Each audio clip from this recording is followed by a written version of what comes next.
jailed for doing their job. At least 259 journalists were imprisoned around the world last year. Are governments finding new ways to suppress the media? And is the use of new technology making censorship easier? This is Inside Story.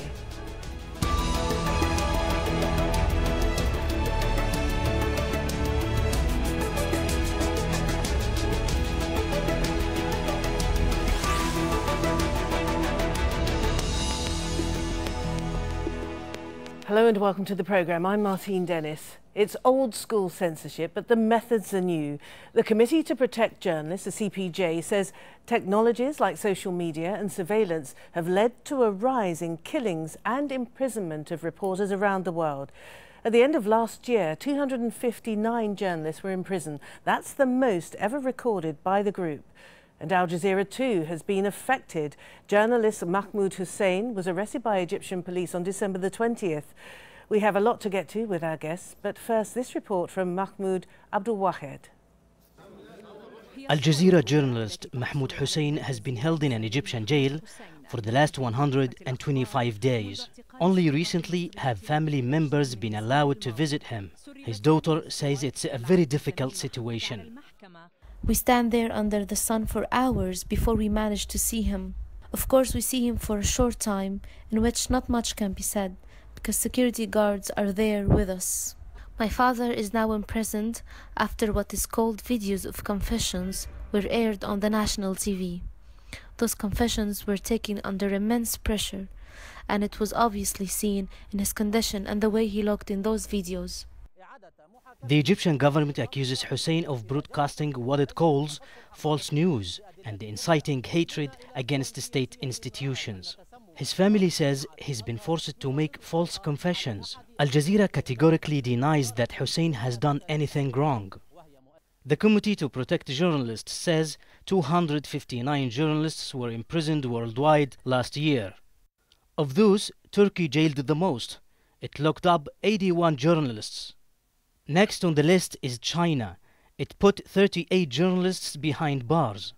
And Egypt imprisoned 25. The government has cracked down on journalists since the overthrow of President Mohamad Morsi in 2013. Amnesty International says the government uses tactics including abduction and torture to suppress dissent. Opposition television outlets and newspapers have been shut down. In 2015, the Egyptian government passed legislation criminalizing what it calls false news, saying it's a threat to state security. Egyptian police have arrested 7 Al Jazeera employees in the last 3 years. Al Jazeera says the detention of Hussein in Egypt amounts to kidnapping. The media network is urging the Egyptian government to release him immediately. Mahmoud Abdul Wahed, Al Jazeera.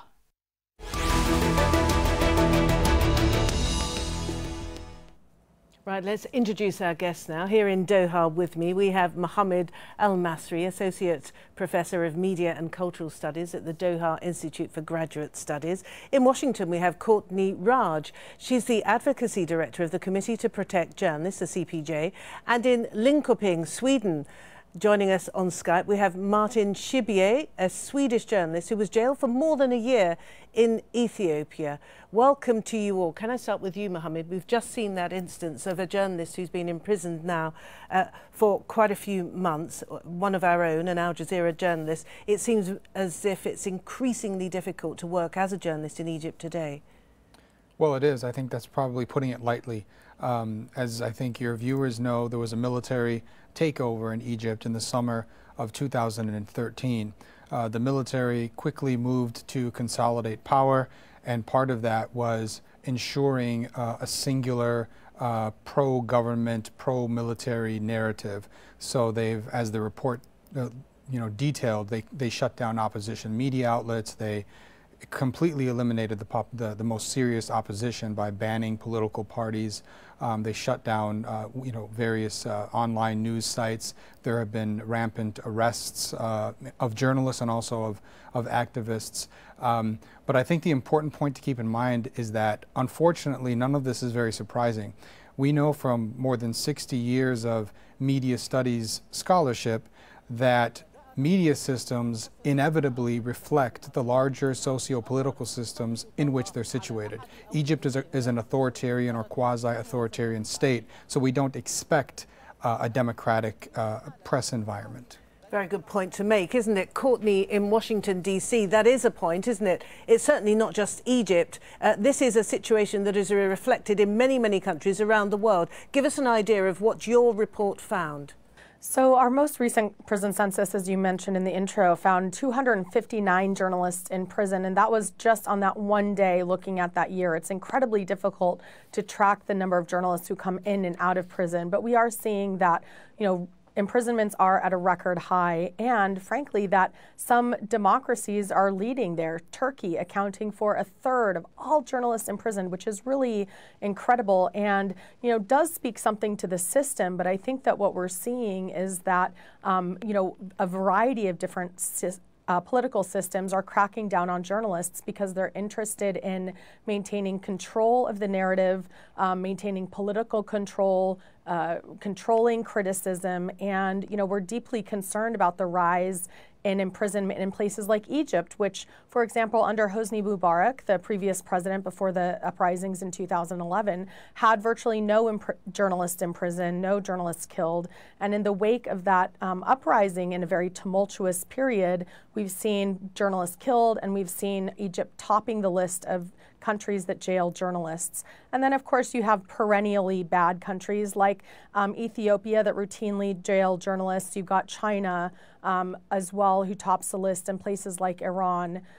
So, it really is a challenging time to be a journalist. And when you arrest a journalist and you imprison a journalist, it's not just impacting on that person and their family, but it affects the public's right to know and the ability of journalists to hold government officials and other people in power to account. All right, and let's come to you, Martine, because you yourself have experienced it. What was it that took you to Ethiopia, into a banned part of Ethiopia? I think you were aware that it was off limits as far as the government was concerned. You went in via Somalia with a smuggler. So what was it that took you into such dangerous ground? I mean, if you want to move beyond the he says, she says type of journalism and find out who's lying, who is telling the truth, you need to cross borders and you need to push the boundaries of reporting. So the purpose was to investigate a Swedish oil company and reports of human rights abuses linked to this Swedish oil company in the Ogaden region. But I think what changed in 2011, 2012, when I myself was shot and mock executed and later on sentenced to 11 years as a terrorist, was that before these states hadn't attacked foreign journalists. Now they saw a chance to send a message of fear, to show the local journalists, look what we can do to these two Swedish guys, but also show other foreign journalists that you are also on the list now. Don't come here and report reports we don't want to see. Don't report on human rights abuses. And I think the reason we're in this situation now, we're in this, hunting season for journalists in Ethiopia and many other countries, is that states have learned, Ethiopia learned that you can do this and get away with it. You can jail the messenger and silence the message. And more states have also learned that violence against journalists works. It doesn't come with any consequences, diplomatically, politically, financially. It's business as usual with these states. And Martine, can I just, sorry to jump in, but can I just ask you, so you took an unbelievable risk. You ended up spending more than 400 days in jail in terrible conditions, having been shot and had all sorts of privations. I'm asking you, was it worth it to you as a journalist? Would you do it again? Knowledge in hindsight, it's not so impressive. What came out of it was a story, an inside story from that Kaliti jail. What came out of it was testimonies from other imprisoned journalists. And I think when you talk about taking risks, I think that the ones who should be highlighted are the local journalists working in Egypt, in Turkey, in Ethiopia. They are the ones who live the story that they write. As a foreign reporter, you go home and you file your stories, so the risks are much higher. And we can also see, in the CPJ report, that one of the most dangerous things you can do is to be a local journalist and report about your surroundings. But yes, I believe journalism is worth a price. I don't believe that any story is worth dying for, but I believe that serving time in jail can be something that you calculate with in doing your stories, because the times have changed, and this is not also something that's only happening in Ethiopia or countries far away. We're also seeing a development coming closer to Europe. And a lot of new terrorism laws and national security laws being Martine, presented by politicians, and these things affect journalism. Can I jump in again, because you're racing ahead of us here? So we've looked at one aspect of this CPJ report. Now let's have a look at another aspect of it. As you've already heard, the report says that Turkey jailed the most journalists last year, 81 to be precise. China coming second, locking up 38 journalists. Eritrea and North Korea are the most censored countries in the world. Very few citizens in those countries have access to the internet or even cell phones. Now, the threat of violence, that's made it very difficult indeed for journalists to report in conflict zones like in Syria or Somalia, and in countries where organised crime is rife, like Mexico. And CPJ says the same technologies that help the press share information, like social media and smartphones, are being used by governments to crack down on dissenting voices. So Courtney, we're coming on to this new media environment where we are flooded, aren't we, almost on a minute-by-minute basis with information, much of which is unverifiable. But nonetheless, we're awash with a huge amount of information. And you say in your report that this is something that is being used by autocratic or repressive governments. Yes, absolutely. I mean, I think at the beginning there was this sense that, the internet was this great opening, free space. But what we've seen is that whereas the internet was seen to eradicate censorship, actually what has happened is that it's made it more complicated. And you're seeing that governments around the world are coming up with very innovative ways to leverage social media and the internet for censorship and repression. So there's a chapter in that book about how China is creating this social credit system to combine people's online opinions and comments with their credit scores, so that your negative opinions could have real world effects beyond just imprisonment, but affect your ability to buy a house. There are also, how fake news and propaganda, this false disinformation is flooding the airwaves from Russia and the internet from Russia and elsewhere, and that this is serving to muddy the waters. It makes it very difficult to figure out what is true, what is not, how to make opinions in that environment. And there's a whole range of censorial tactics that are used by democratic governments as well, which includes surveillance and monitoring, which have a chilling effect. And we're also seeing that, across the board, nonetheless, journalists are taking great risks and really also developing innovative tactics for reporting on the ground. You mentioned it's very dangerous in many places, for example, like Syria, like Somalia, and Mali. But nonetheless, journalists are using this technology to find ways to report on the ground virtually. So that's developing sources. It's figuring out how to verify that information by building up networks. And there's another chapter in the book that shows how those networks can then be leveraged when reporters are eventually able to gain access on the ground, and that really enhances their reporting. Yeah. Syria deeply, they've never been on the ground in Syria, but are doing amazing work reporting there. Okay, you've kind of asked my next question, which I'm going to put to you, Martine, and that is that given the threat of violence is so enormous as to prevent the vast majority of journalists covering these conflict zones, how far do you think we're suffering from having first-hand reporting from Syria, acknowledging that some people do get in and do an amazing job, but the dangers are so high that most of us daren't go there? If no one goes there, the world will be a silent place. And we will not hear voices from inside Syria. So I think we should be so thankful that there are freelancers and staff reporters daily taking these risks as we speak to give us the full story. And in this sense, Al Jazeera is really a role model in doing this practice. So there are a lot of people doing a brave work. What I sense needs now is that state and different actors who attack journalists, they need to be held accountable. I think if if the Geneva Convention was written today, the journalistic mission would be much more protected.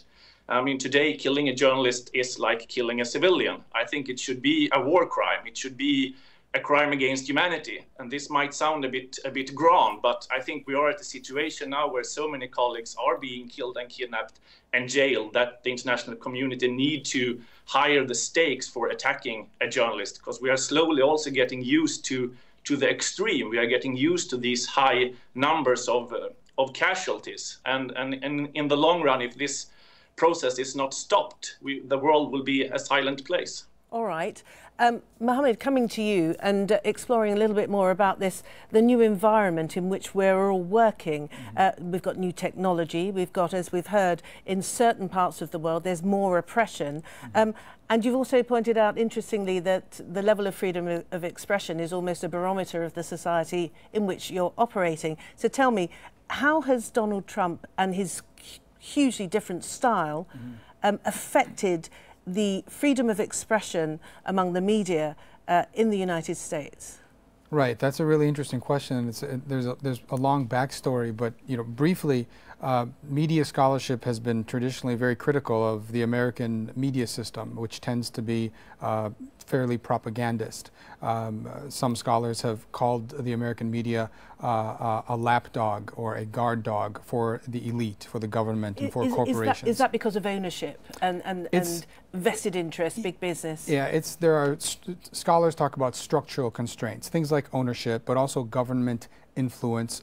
In the United States, for instance, there's a tremendous reliance on official sources, so we end up with with an official version more times than not. There are also issues with the balance doctrine, and there's a long line of constraints. But what's interesting about the Trump era, which you referenced, is that there has been a shift. I think it's pretty clear. There's a type of resistance and almost a direct opposition on the part of mainstream media outlets to Trump and his administration and his agenda. And I think it's not difficult to figure out why. He's someone who broke with tradition and essentially declared war on the mainstream media, calling them fake news and calling them out on numerous occasions. And how have they responded? They've responded, for the most part, they've responded with overwhelming criticism. We don't typically see this kind of criticism of the President of the United States. I mean, there have been numerous empirical studies done, and we still have to do the studies on the Trump period, but I venture a guess that we won't, this will be something unprecedented, right? There's one caveat though. When Trump bombed Syria, right, which is something that the literature also speaks to, at times of war, the media system of the United States tends to be even more supportive of the official line. So in that one instance, media tended to, for the most part, support his bombing of Syria. Indeed, it was quite remarkable to see the change in tone in the media. Courtney, coming to you, I'm just wondering whether we are applying rather high standards of freedom of expression and freedom of the press to operate to countries that are often in conflict or are in transition, and maybe it's unrealistic to expect a poor developing country to be exercising the kinds of freedoms that we enjoy in Western liberal democracies. So, because of course these freedoms come along with other freedoms, civil liberties and democratic rights. So is it right to expect those countries to fulfill these perhaps impossible demands? I mean, yes, I think that's a deeply, disturbing framing of the situation to say, oh, poor developed countries don't deserve the same democratic values and the rights to free expression and press freedom as others do. There are, as we're talking about empirical studies, there are studies that show a correlation between democratic governance and press freedom, between economic development, better economic outputs, et cetera. And that's one reason why you see in the UN Sustainable Development Goals that there is actually an indicator on the free flow of information. But I'm really sorry, I can't just let pass this idea that the media field sees the US media as propagandistic. As a media scholar, that's not accurate. And I think that what we're seeing with the Trump administration and the press is that you're seeing journalism, playing to its core, which is doing really investigative journalism, reporting both what is officially said and what is not officially said, going behind the headlines. But I would, really take exception with the idea that that's somehow not how journalists have operated. They just gave out the Pulitzer Prizes, and there were several journalists who were honored for their investigative reporting in advance of the election. But what you are seeing from the rhetoric of the Trump administration in labeling the press as the enemy of the state, calling it the opposition, is that we see this rhetoric around the world used by what Joel Simon at CPJ calls democratators as a way to legitimize their crackdown on the press. So we've seen in Cambodia that they're using the term fake news as an excuse. We've seen this in Egypt with the false news statutes used to imprison your colleague, in Russia, et cetera. But what we're not seeing in the US is that any of this rhetoric has yet translated into policy or legislation. And we're hearing also from reporters that, yes, it's a more challenging rhetorical environment. It's certainly, not business as usual, but also in many ways that it is business as usual. It's, that they do have access to the lower level officials, to, staff, and that actually in some ways they're getting more information out of the government than they did under the Obama administration, which ran a very tight ship. So I think it's important always to talk to the reporters who are on the ground also doing the work. And Martine, quite often the authorities or a government will use the guise of national security to crack down on individual civil liberties as well as freedom of expression, freedom of association and so on. Don't you think that perhaps a government has a right when it's in a conflict situation to draw down the hatches and to basically say we have to suspend some of the privileges that perhaps you enjoy on a daily basis until such time as this emergency is over? Not at all. I think especially in a conflict situation, that's where you need a free press. That's where you need journalists with boots on the ground talking to all parts in that conflict, explaining the motives, why are they fighting, for what causes, what could be a possible peaceful solution and all the things. And I think that what is really, really dangerous is that in countries with a tense political situation to crack down on the press, because then these different arguments will take other forms than in op-eds, in newspapers and so on. So I think especially in complicated countries, a free press is really, really important for the country to develop. And I also, I don't buy the argument that we would be more secure for jailing journalists. If look at Ethiopia, all the people who are sentenced for for being a terrorist, including myself. There's a lot of money and energy that goes for hunting journalists that could be used to hunt, real terrorists. So these laws are also being misused and abused to silent dissent. Okay, all right.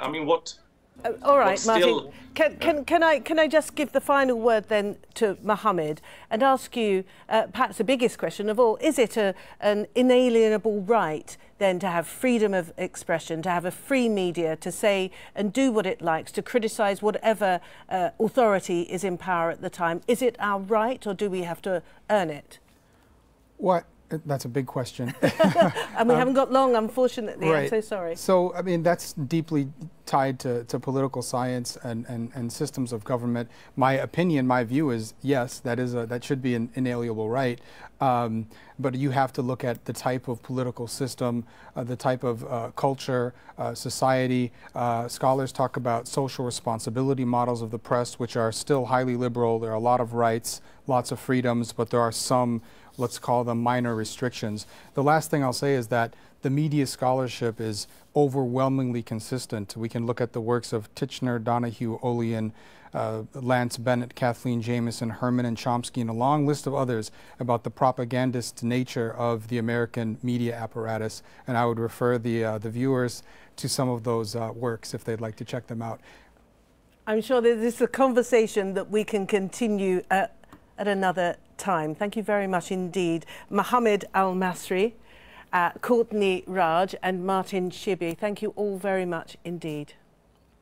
And as ever, thank you for watching the programme. You can see it again anytime you like by going to the website aljazeera.com. If you want more discussion, you can go to our Facebook page, facebook.com/AJ Inside Story. You can also join the conversation on Twitter. Our handle is @AJ Inside Story. I'm @Martine Dennis. So from me and the whole team here in Doha, it's bye for now.